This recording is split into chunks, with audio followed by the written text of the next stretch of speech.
Hello, hello. Nice to see you all.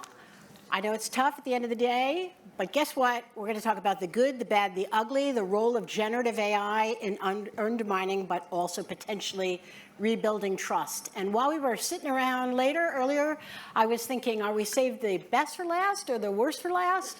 I actually think it's going to be a lot of both. And I'm really looking forward to having a conversation with our speakers here today. I mean, it's been said that communication moves at the speed of trust. I think when that was said, generative AI wasn't something yet quite on the horizon, but now that it is, it offers a lot for us to think about. So joining me today, and I hope, I don't see her yet, so I'm going to go the other way. Joining me today are David Rand, the Erwin H. Schnell Professor of Management Science and Brain and Cognitive Sciences at MIT and the Director of the Applied Communications Initiative. Welcome, David. Nice to see you here. And Claire Wardle, who is Associate Professor, Department of Communication at Cornell University.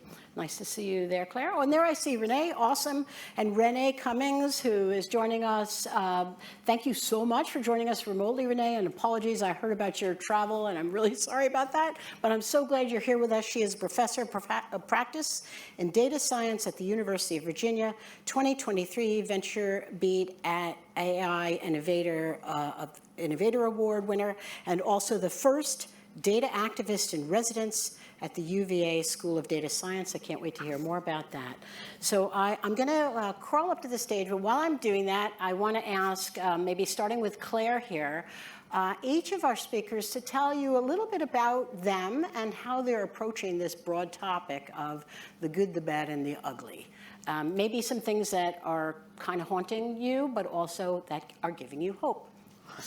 Thanks, Mariette. So I'm going to take the good, bad, ugly as the kind of structure.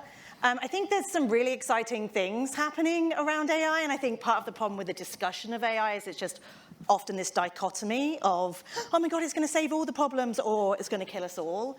And I think that fails to understand that there are many really boring but important tasks that can now be aided through AI, and we have to acknowledge them and recognize whether that's investigative journalists can now see patterns in PDF documents that helps, hold people to account, whether that means that in medicine, people can now get better personalized health information related to their prescriptions. So there's many ways that we're seeing that are good, and I hope that Dave has got some great examples of the good.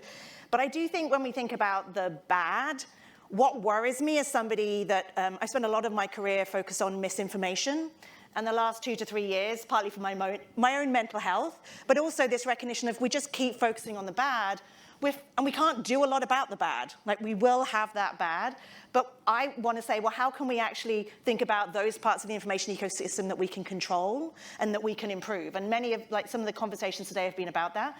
But I do see us repeating mistakes that we made from 2016 onwards around misinformation with AI. I see us not evaluating interventions. I see us working in silos. I see us not taking literacy seriously. I see us not doing deep research to understand the impacts of AI on people. I see us having multi-stakeholder meetings, but people themselves aren't at the table. It's the same high-level stakeholders, but my mum's not invited, community groups aren't invited. So I think when I think about the bad, I get frustrated that I think we're failing to learn the lessons from the last 10 years. And the ugly, Doge. Yeah. So, or over the weekend, Axios had reporting basically saying that the State Department is going to start monitoring international students' social media accounts as a form of justification for revoking visas. The idea that AI can be used for that level of surveillance, or with Doge, my frustration is that we haven't done enough AI literacy to help people understand that AI systems can't be used to replicate humans. So I think when I think about the ugly, the speed at which this is happening, the complete lack of guardrails, the failure to set up the research methodologies to understand harms is what keeps me awake at night.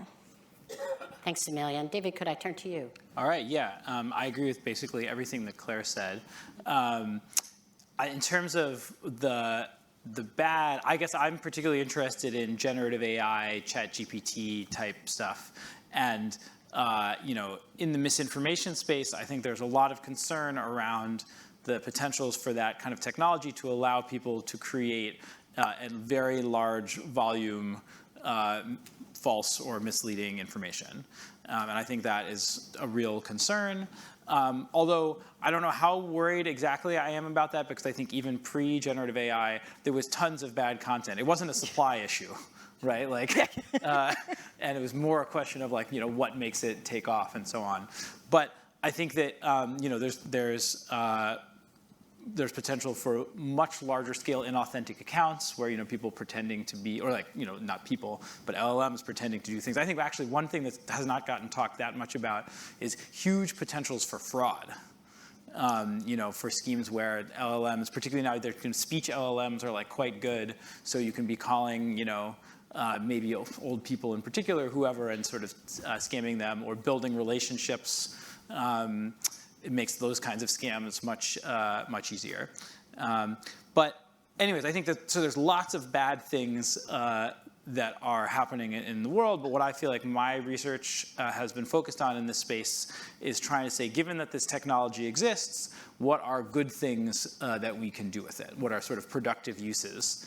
And so we had this paper in Science last year where we tested whether a conversation with GPT-4 could talk conspiracy believers out of believing conspiracies. Like, conspiracy beliefs are this paradigmatic example of a type of belief that doesn't respond to evidence, because obviously there's all this, debunking evidence out there. So if people still believe the conspiracy theory, that means they must be ignoring the evidence, right?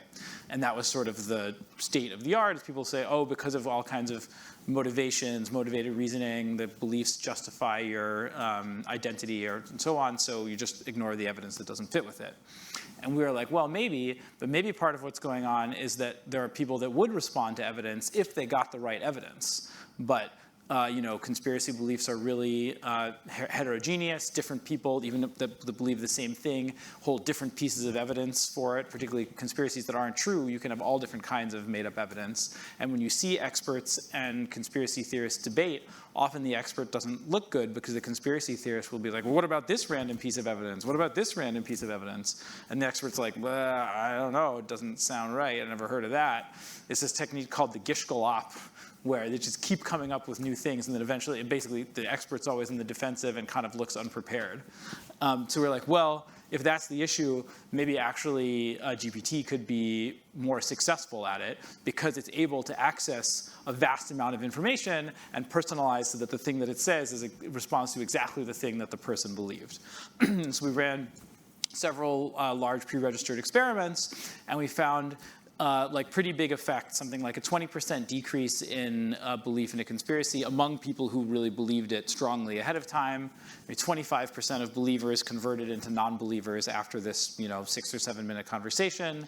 And we also followed up 2 months later, and the effect was totally durable. So even 2 months later, the people still didn't believe it. So it really fundamentally changed their minds about that. And so we're like, wow, this is really exciting. And we've done a bunch of follow-ups that suggest it's mostly about the ability to come up with the right facts and evidence. If you label it as a human expert instead of an AI, it still works. If you tell them that the AI is going to try to talk them out of it so they know that it's not objective, it still works. You can tell them they're going to have a debate with the AI, so it's a confrontational interaction, it still works. But if you tell the AI to persuade without using facts and evidence, it doesn't work anymore. Obviously, the AI is always polite, so it could be if the AI was telling them they were an idiot and then given the information, it wouldn't work. But it's at least that's doing the brunt of the work. And so now we're looking at that across lots of other areas also. So we're doing with health communication, people correcting misperceptions around vaccines. We're doing it in the context of climate change. We've got a paper where it shows the same thing. You can, among climate skeptics, it can address those things and also motivate people in particular to make personal sacrifices to address the climate.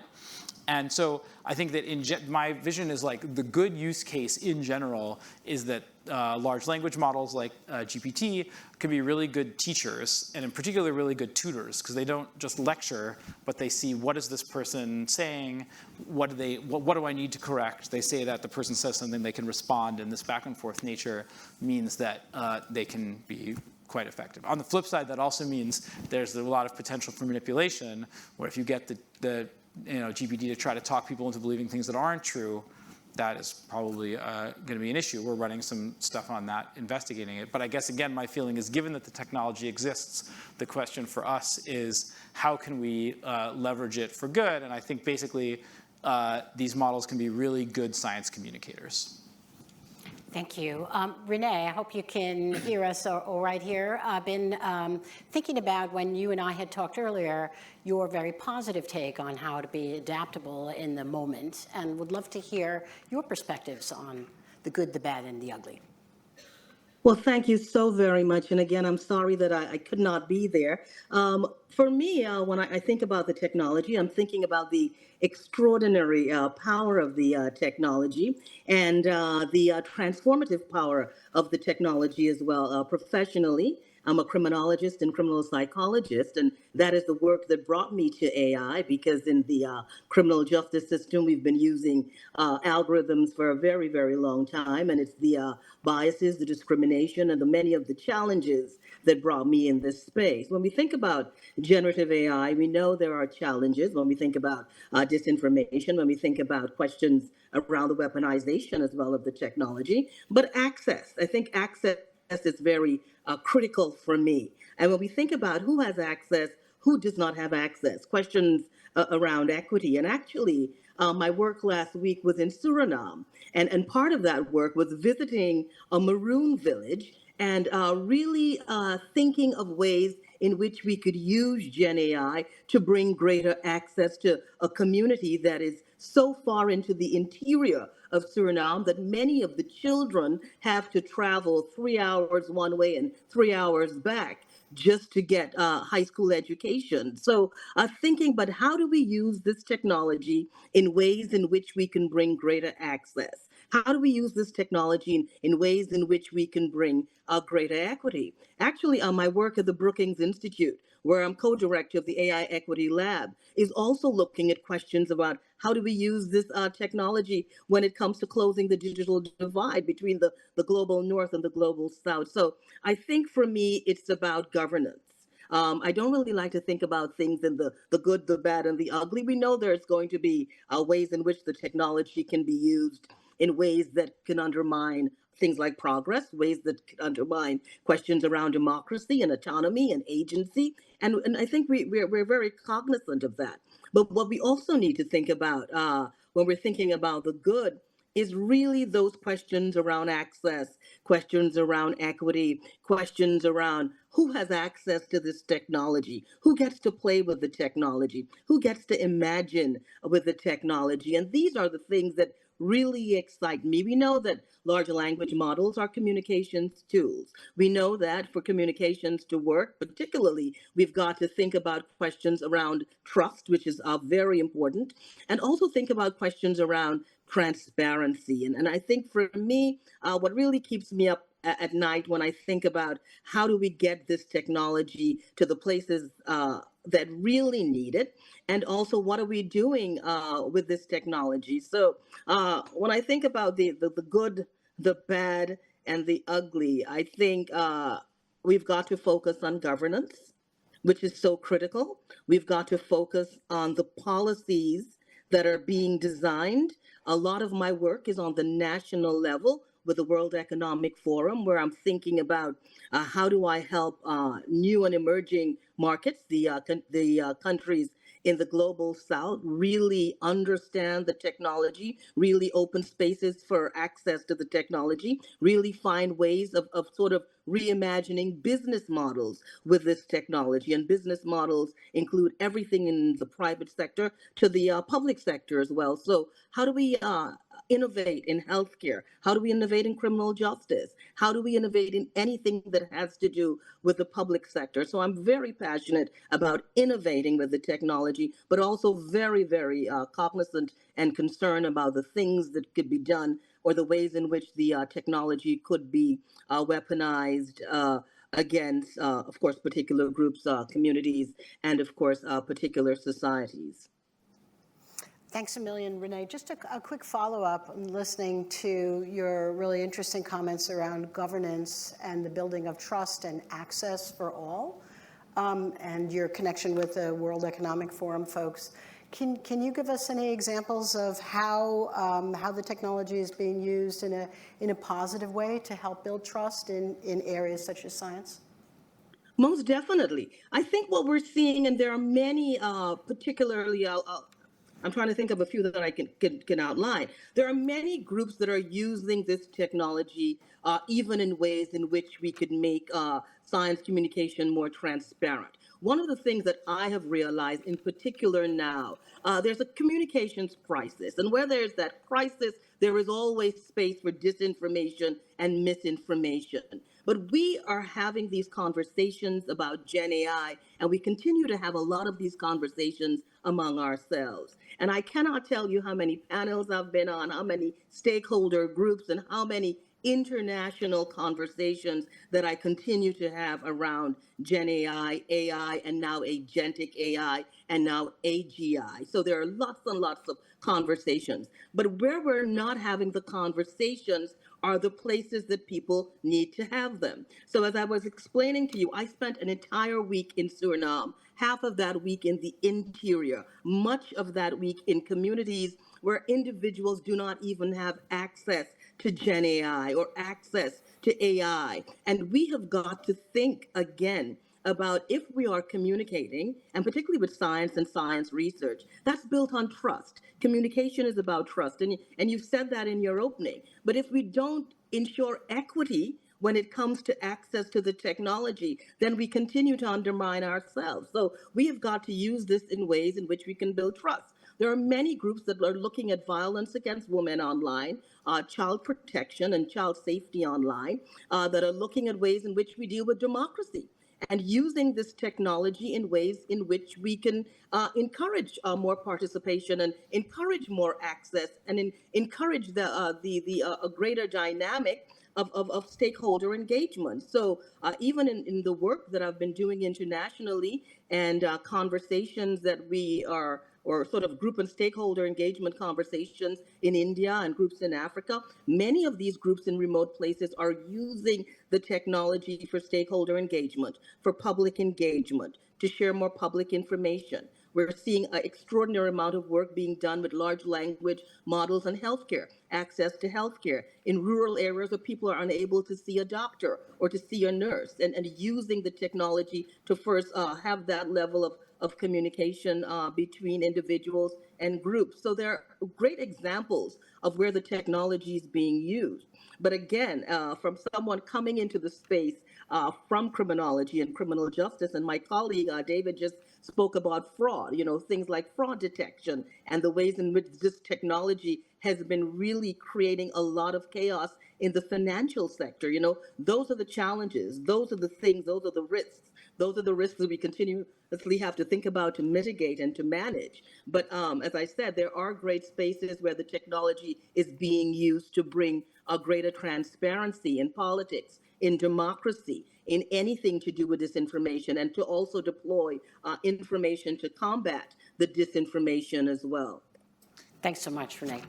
Yeah, please go ahead. Follow-up comment. I think something that both Renee and Claire said that really resonated with me is that there's good and there's bad, essentially, and I feel like there is some tendency to paint with a broad brush and be like, I see bad applications of this, and therefore this thing is bad.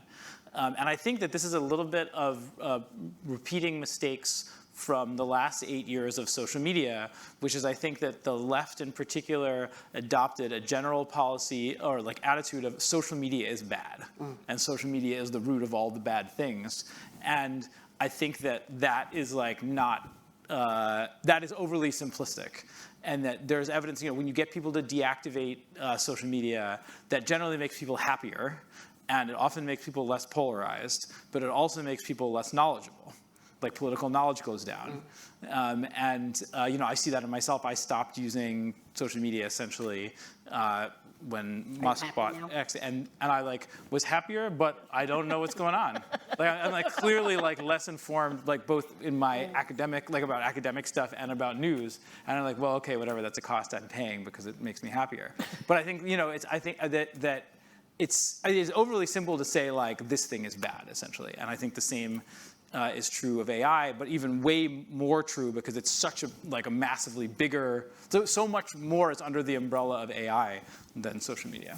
Yeah, thank you. I want to pick up on a couple of the themes that you all raised. And by the way, folks, I know it's hard to sit so long, so in about 10 minutes or so, we'll start going to the audience too for questions. So maybe as things are occurring to you, you might like to ask about them here. But let's turn back to conversations and when we are looking, right, and we are seeing what's happening in the world. How can we make them more civic, and how can we use generative AI technologies to do that? Claire, I'd like to start with you because you talked to me about some interesting projects that I think people might like to learn more about, like the Real Talk for Change Boston and others. Yeah, so I'm actually evaluating a project that's been led by a partnership between NPR and Cortico that is an MIT-based kind of project thinking about positive ways of using AI.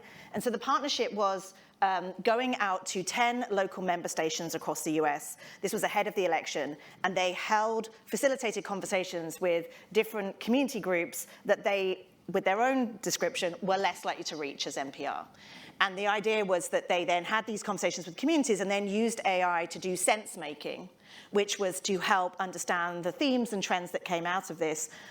And the idea was that hopefully also people who are coming from different communities who don't talk to each other could hear that they had shared pains, whether it was about the cost of housing, whether it was about loneliness, whether it was about just problems with families.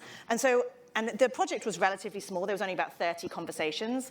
But in the evaluation, everybody said, what would this look like if we were doing 500 to 1,000 conversations a week that we could then understand the trends? But the reason I think it's so interesting is that it kept being described to me as the AI project. Of course, it's not an AI project. It's a community engagement project that is helped by AI, right? And as ever with these projects, it actually took a lot of resourcing, right? Funders are like, oh, is this a cheap? No. It's not a cheap way to do it, but you can scale. And I think that's the thing about AI. It allows us to scale interventions that we just couldn't do otherwise. So I found it such an interesting project because it's been a reminder of the most effective mechanisms always rely on people, but AI can help us do different things. And they're actually doing that on college campuses now to try and find a way to bring different types of student groups in these facilitated conversations and then swapping clips to help them understand that even though they might believe that they're from a very different perspective, they are, of course, all students who have the same concerns, et cetera, et cetera. So they're doing interesting work to understand where these kind of human-powered, AI-supported projects could work around civic conversations. And you also mentioned an app to me. Fora app? Yeah, so they have this app called Fora, and it's all about, this is where you can upload conversations. And of course, we know with the power of AI, it gets more and more effective as time goes on, because the more conversations that are uploaded and the more that are kind of like highlighted and tagged, as more conversations happen, the model becomes smarter, et cetera, et cetera. So I think what's interesting is that this app itself, whilst it's still early days, could grow. But for anybody who's here tomorrow, people behind that technology are running a workshop tomorrow. So if you have interest, it might be worth signing up for that workshop tomorrow. Thank you. And David, about the debunk bot, other people can use it for other topics and try it out too. Yeah, totally. Can you talk to us about that? Yeah, so after we published the paper, we made a public-facing version of our thing. It's debunkbot.com. Anybody can go there. We've had about 100,000 visitors since we posted it, and it's basically just what we did in the experiment. You say, what's a conspiracy theory that you believe in? If you say, I don't believe in any conspiracy theories, this is, okay, what's something where you think that you believe that most people would disagree with you on? And then it has a conversation about that. We also have a climate change version. It's debunkbot.com/climate-change. You can also get it from a little pull-down thing. And so that's just like out there in the world. And one of the things that we are working on and sort of excited about is how do we, given that it is in the world and it has this kind of scalability element, which is to say, anybody can go there now. And so now the challenge is, how do you get people to do it? So we're going to, go to conspiracy forums and say, hey, talk to the AI about your conspiracy, and various other things like that. But yeah, I think it's exciting to see it in the world. Oh, and I should say also, when we analyze the data from the debunk bot, which is now just like random people coming to use it rather than the people that we pay to do our experiment, it works as well or better among the sort of organically driven traffic. and we filter out all the people that said they didn't actually believe it and they were just testing the bot, because a lot of people do that. But also it's a tool for, or the vision is that part of it can be, is even if you don't believe it, if you want to like sort of practice with a family, like say you've got a family member or a friend or something that you want to try to talk out of a conspiracy, you can role play with the debunk bot, pretend you're that person, see what it says, and then you have that ammunition ready when you go to your conversations. Because a lot of the way that we think about what the AI is doing in these situations is it's like, it's doing the cognitive labor of debunking, which is like exhausting, particularly if you're not an expert and you just know, well, I think that thing's probably not true, but I don't really know the details. You can have this as a tool essentially to figure out what do you say to, like, how do you respond to your conspiracist friends? Yeah, I have to, thinking about what Claire said at the beginning of boring but important work. When I was editor at Scientific American, when we shut our comments down because we couldn't keep up with debunking the stuff that was pouring in over and over, it would have been great to have a tool like this. So should we talk a little bit about, David, you raised fraud as a concern. Claire, I know a lot of your work in misinformation, and Renee, I imagine, as you're traveling in different places, the challenges of grappling with the misinformation that can be done so quickly now. Is it just bot against bot, or what should we be thinking about there? Yeah, I mean, I think that the one big question is that it's a natural to say, clearly, the LLMs can be good at creating misinformation, and the question is, how good can they be at fact-checking it? And it's sort of an open research question, I think. We've had some success where if you have one of these long back and forth conversations, I think it's pretty good at fact-checking that because there's a lot of content. The thing, and by not GPT, because GPT is it doesn't not doing sources. We use things like Perplexity, which does web search and then uses an LLM to summarize the web search. And we found that is quite good at fact-checking these long texts, but it's not very good at fact-checking tweets because they're just too short. And so you need, there's not enough context to figure out what's going on, essentially. And so I think this is presumably, it will be a useful tool for doing fact-checking at scale, but I think there's still technology development going on to figure out how to do that in an effective way. Yeah, I'm going to go a little bit off-piece for a second, because I think my concern when I spend time, particularly with students, is that they just go, well, most of the stuff we see now, Claire, is shit. They have this sense of AI slop has infiltrated so much of what they see that they're kind of losing trust in anything, right? And I think when we talk about AI, we still have this very kind of 2016, can we fact check this? Can we not?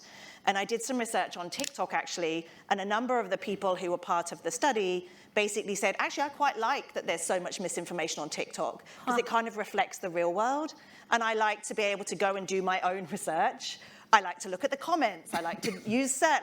They wanted to participate in the actions. They didn't just want a warning label.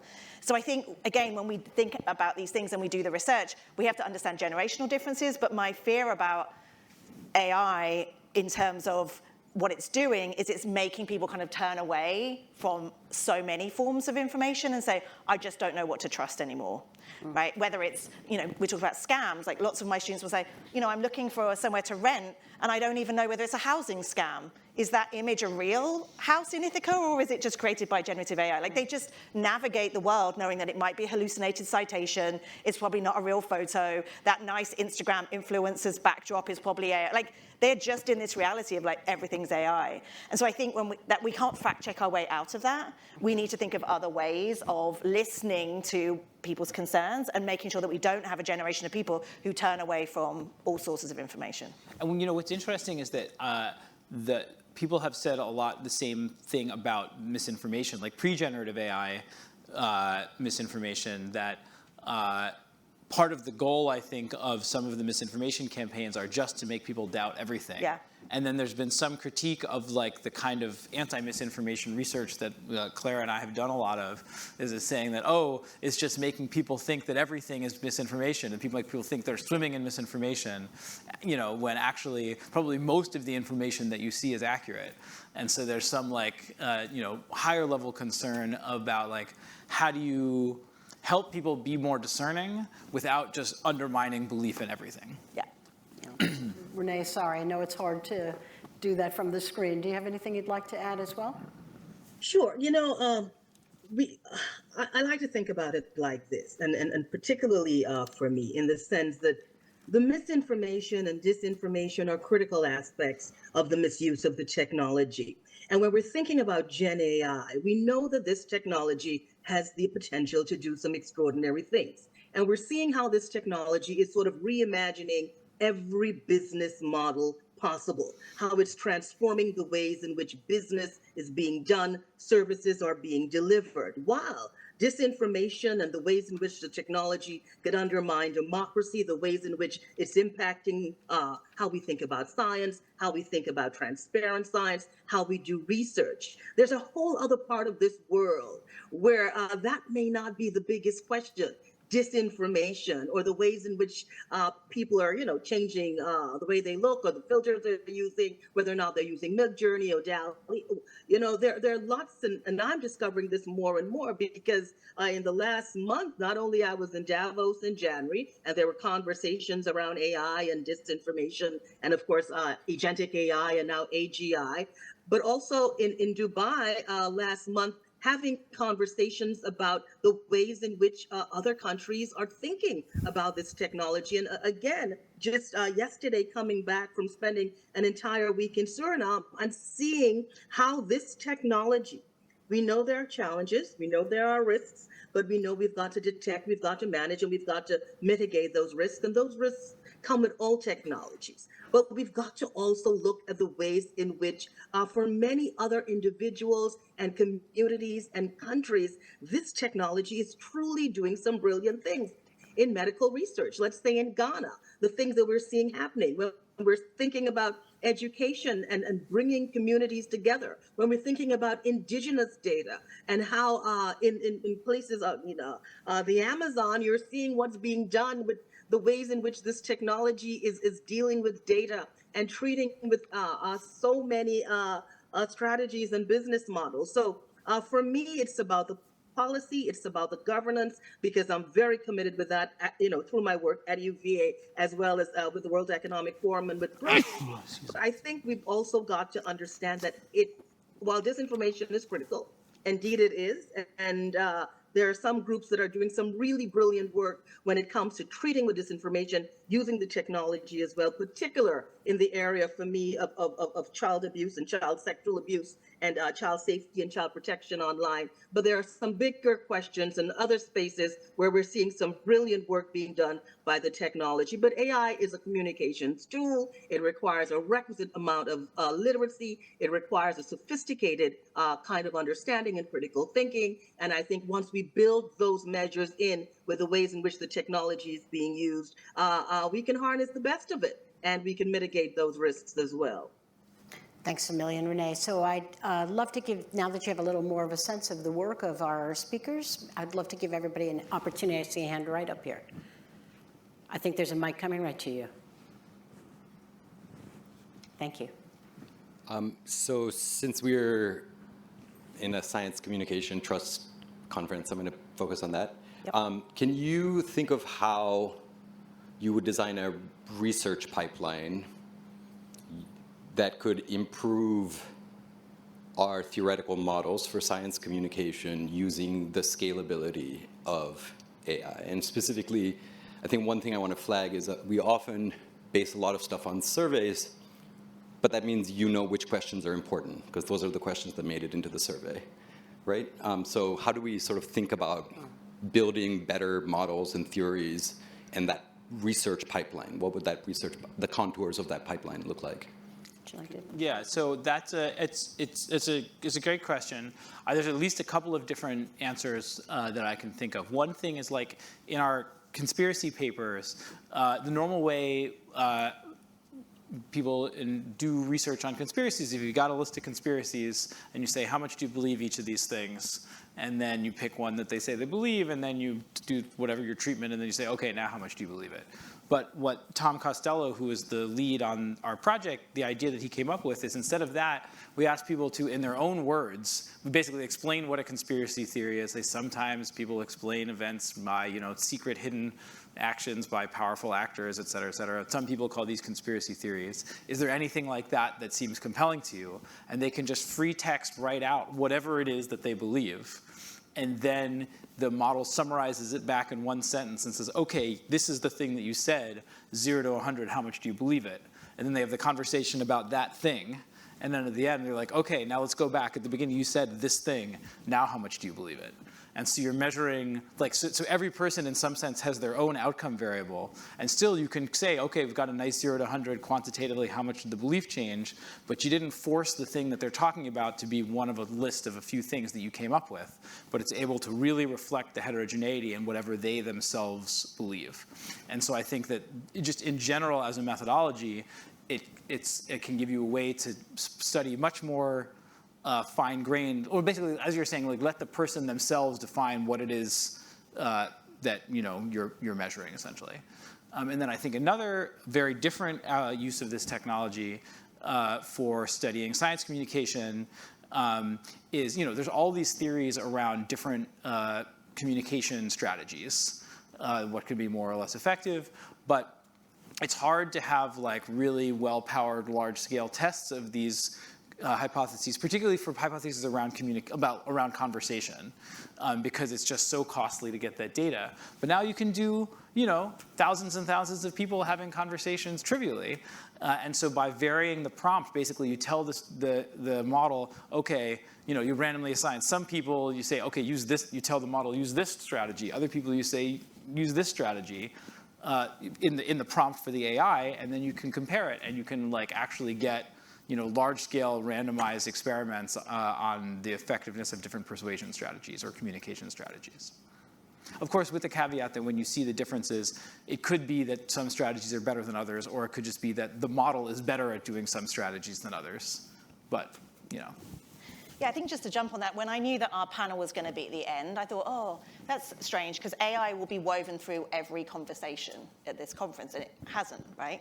And so I actually think if I was a funder, I would set up another meeting to do exactly what you're saying, is what does a research agenda look like to take the kind of communication strategies people are doing now and then test it at scale. And we know some people use generative AI as personas. So they set up the different personas and they stress test different things, But we know, we've talked about audience segmentation, it's really hard to do that, but we have ways to scale it now. And I think and I say this as a communications professional, I'm not a computer scientist.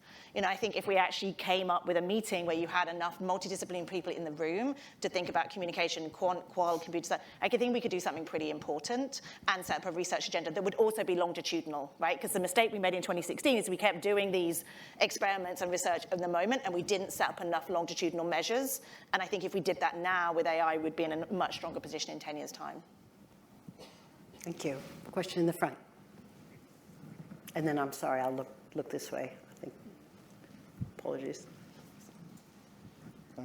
Thank you. A great discussion. I wonder how much, how prevalent are these conspiracy beliefs, and maybe we're just seeing the tip of the iceberg, because it seems to me that we're not really, when we talk about care gaps in healthcare, I'm not sure how well we're characterizing the reasons for those gaps. So, for example, if somebody says, I didn't get a colonoscopy, why not?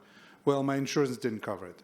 So we may stop there and say, okay, they didn't get it for financial reasons. But maybe if they drove for an extra hour, they could have found a center where they could do it for free. Why didn't they do that? Well, maybe they have a hidden belief, some sort of deep-rooted belief that maybe colonoscopies are done by gastroenterologists, to help them make more money. So how do we know how widespread this issue is? I mean, yeah, I guess you just have to do these kind of empirical assessments, but at the very least, conspiracy beliefs are certainly widespread. other estimates before our study would find like something like half of Americans believe at least one conspiracy. We found something along those lines also. But also you have to think there's a lot of different things under the umbrella of conspiracy, like, you know, JFK assassination, government hiding aliens, you know, like there's lots of different conspiracies, and you might think some of them are more or less relevant for, you know, whatever outcome you particularly care about. I understand. Kara, you have a question? So I have a question from somebody online named David. He asks, and maybe we can contextualize this more specifically for this panel because it's a bit broad. What do you know about how to apologize for inaccuracies or significant shortcomings in prior public communications? Because it feels as though the larger American culture rewards people who don't apologize or admit error. So like maybe specifically within this AI context, because I have heard all of the panelists talk about kind of past errors and past mistakes. Where's that disconnect? That's a great question. I mean, what it makes me think about is what Francis Collins said this morning about wishing that in the initial communications around the COVID stuff, they had better acknowledged the uncertainty.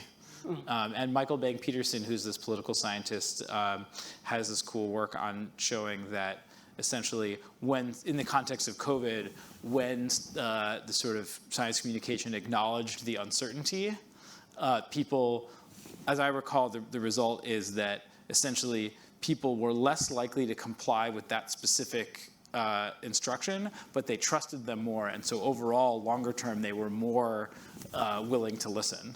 And so it was sort of emphasizing the importance of when you make statements in the context where you know mistakes are possible, sort of acknowledging that, which is not really the answer to this question, because I don't know what happens afterwards.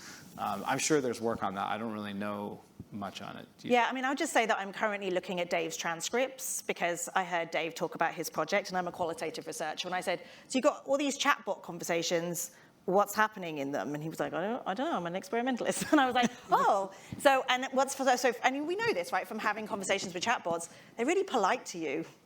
And they're like, oh, sorry, I misunderstood what you meant. Like, there's all of that stuff baked. And so when you look at these transcripts, to your point too, there's like a lot to learn about what communication might look like. And I hate those studies that say, oh, ChatGPT is more trusted than a doctor, you know, because doctors are busy and they've got 26 patients and blah, blah, blah. But there is a lot to be learned about when do we apologize, how do we apologize, all those things. And I hate the fact that machines are going to do it for us. But machines are doing it based on all of our data that they've stolen, which is a different question. But I mean, they have learned from us about how to do it. But I do think in the official communications strategies, and Francis Collins talked about that. He's like, we didn't want to say we were wrong because we wanted as many people as possible to follow us.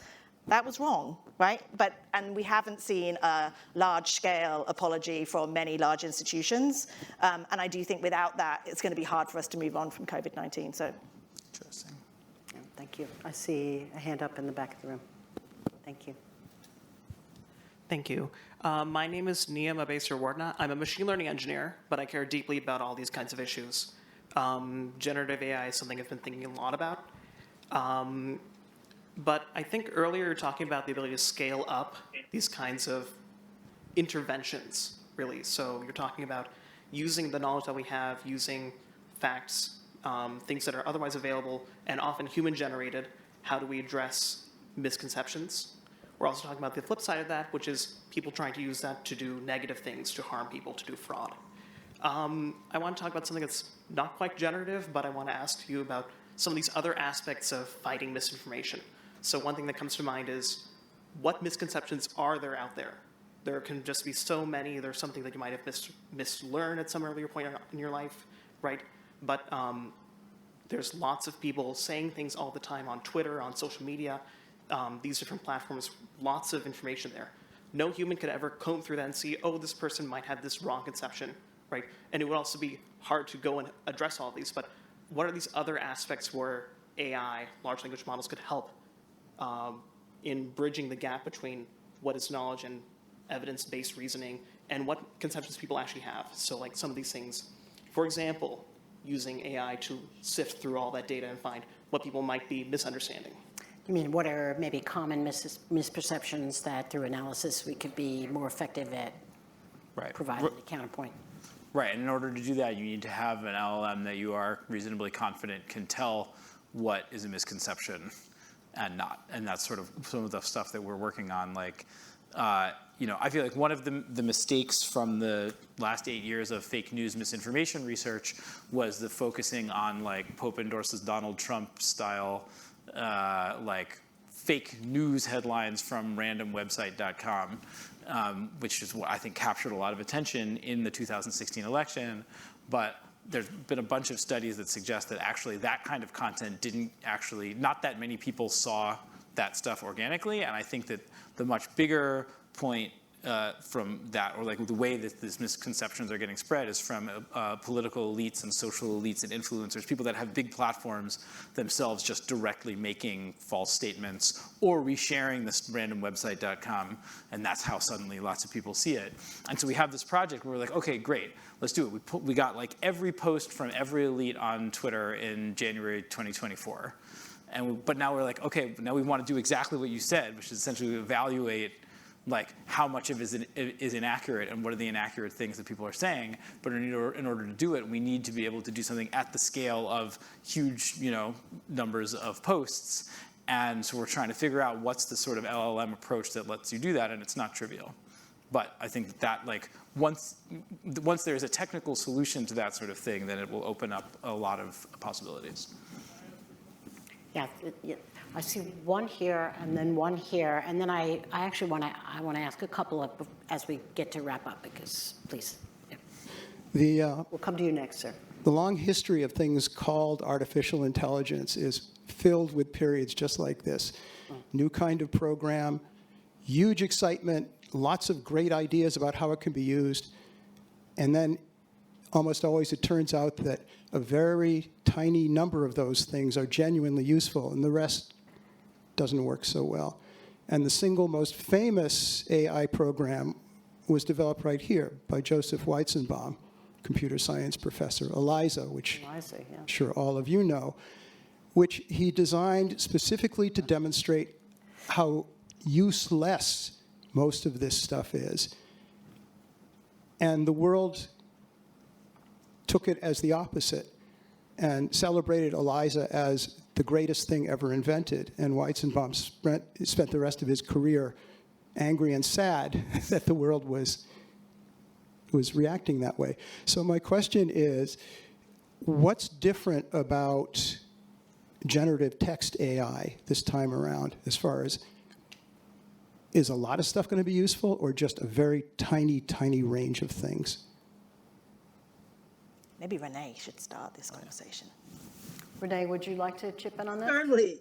Well, I will say this. From a business perspective, we're seeing great use for the technology. From a business model reimagination perspective, you are seeing people doing some really exciting things with the technology. But again, generative AI, it's a large language model. It's not a knowledge model. It's a language model. It's a tool. I think now what we've got to do is, for me in particular, it's the question of equity. I came into the AI space thinking about questions around power, geopolitical power, the fact that I'm a critical data scientist, thinking about ways in which data has really become the greatest geopolitical game changer. Much of my conversations around the global governance of AI and, of course, data. I spend much of my time working with countries, helping them design and deploy their national AI and national data strategies, and looking at the ways in which Gen AI is now playing into that.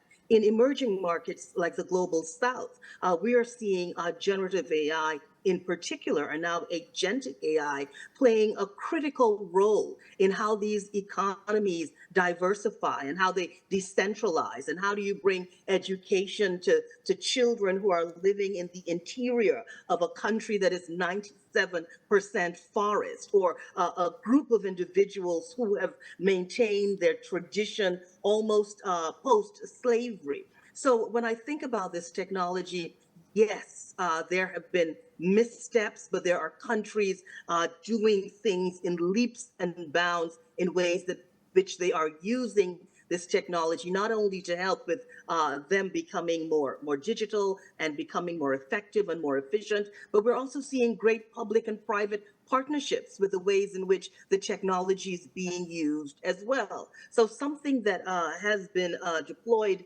in a way in which, of course, as I said, I am a criminologist and criminal psychologist. I spent a lot of time in the disinformation space. I also spent a lot of time with financial institutions, helping them fortify and strengthen their own systems to deal with questions around fraud and questions around bad agents. But yes, there are things that are happening in very big ways. And I would say to you, I've spent a lot of time in Africa, a lot of time in Asia, a lot of time in the Middle East, and I'm seeing ways in which the technology is being used to really reimagine those societies, their business models. And of course, I'm in the US where I live, and I'm seeing how we're using the technology as well. So for me, I will go back, and I just want to say this.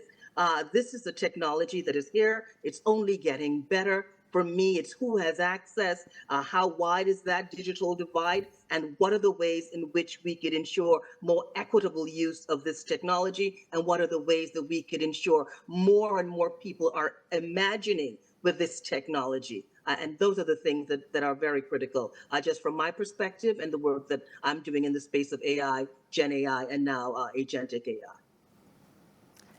Okay, I guess I'd like to throw in my question, Victor McElhenney of the Knight Fellowships. Since the examples that you've all given cry out for historical analysis, where we actually have a body of conversations and communications where mistakes were made. The obvious one is July 1914. Another perhaps would be the Cuban Missile Crisis of 1962. You have an ample record. There was tremendous misunderstanding in the middle of these events, both of them. And since the whole thing hanging over today is being guided by history, perhaps we should see some prompt analyses of this kind. Yeah, I mean, I completely agree with you. And I think to your point before, one of my supervisors when I did my graduate study wrote, when old technologies were new. Like, how did people respond? And that's when you recognize that we're just in the same cycle. And I completely agree with you in terms of historical analyses. I think it's how do we place those historical analyses in our contemporary information ecosystems? Like, to me, it was a very different environment in terms of how communication was taking place during the Cuban Missile Crisis.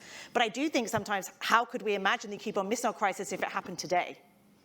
Who would be communicating? Who would be trusted? How would we respond? How would we deal with the falsehoods? I used to do training in newsrooms to say, imagine 9/11 happened today. There would be people live streaming from the top of the towers. We'd have xenophobic misinformation. How would we respond? And you really think about how do you apply contemporary information environment. So yes, history and application. So yeah, I couldn't agree more. I think we have time for one more. Yeah? You have a question? Well, I always have questions. You should close it out. Yeah, because I think one hand we're here, and then last one from you, and then one from me. Yeah, right